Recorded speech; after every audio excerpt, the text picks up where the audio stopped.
Well, good morning, good afternoon, or good evening to you whenever you'll be viewing this midweek check-in. This is Pastor James coming to you from the Fortress of Solitude here on Old Norcross. Looking forward to seeing many of you tonight for our Wednesday night program. We have brown bag dinner and fellowship time at 5:15 in the small fellowship hall, followed by our adult Bible study, which is starting a new Bible study tonight entitled Sinners. Now, they had the choice between a Bible study called Saints and a Bible study called Sinners, and they chose Sinners. So I'm looking forward to leading the discussion and the study in that. That'll be available in the small fellowship hall in person, but also on Zoom. And then at 7:10 tonight, our chancel choir will rehearse again and prepare a new anthem for this Sunday and continue working on the Christmas cantata. Let's see. The rest of this week, the Thursday morning theology gang will be back tomorrow morning to discuss chapter 6 of The Prodigal God by Timothy Keller at 11 a.m. That's available either in person in the small fellowship hall or via Zoom.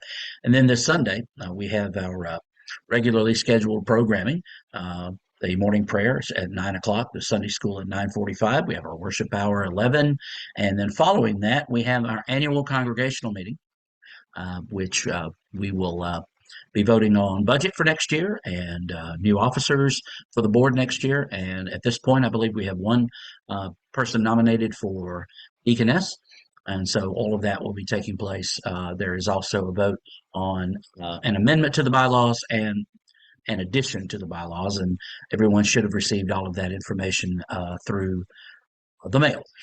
So if you have any questions about that, please be sure, if it's about the budget, you probably should direct it to Sharon Klein, and anything else you can direct toward Ms. Carol Hansen, our chair of the board. We are a blessed church to have such wonderful leaders, and I thank God for each and every one of them.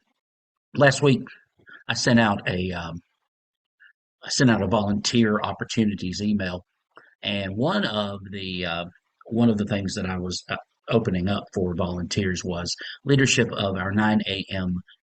Morning prayer group.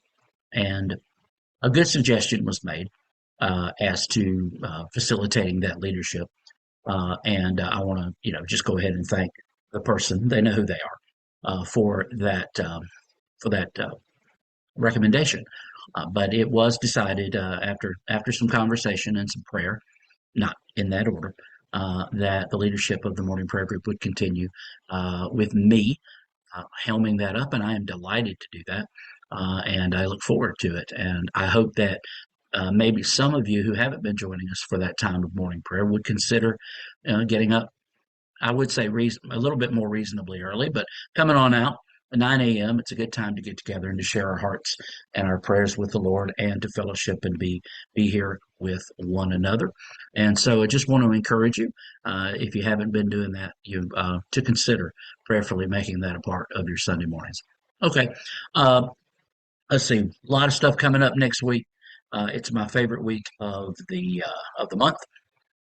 It's the week where we have the Golden Travelers, and we have the men's and women's groups will get together on Saturday. The men will get together to eat, and the ladies are going to get together to set up the large fellowship hall for our church-wide potluck Thanksgiving luncheon that we will have following worship on the 19th of November. It is hard to believe that all of this is just once Halloween comes. I don't know about you, but it just seems that the final 2 months of the year just fly by. So there are going to be lots of opportunities for us to worship together and fellowship together, and I hope that you will. Hope you'll take advantage of them, and I look forward to seeing you here on Old Norcross. And if you can't be with us in person, I pray that you're either joining us for the Zoom events or streaming them after the fact. We love you too, and thank God for you as well. Okay? I want everybody to enjoy this beautiful week. I hope you are. I did not envision that I would be back in my summer garb on November 8th. Alas, here we are.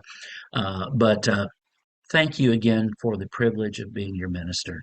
I love each of you and thank God for you, and am here for you. And most importantly, Jesus is here and he is for us and he loves us so very much. Take care and have a great rest of your day. God bless.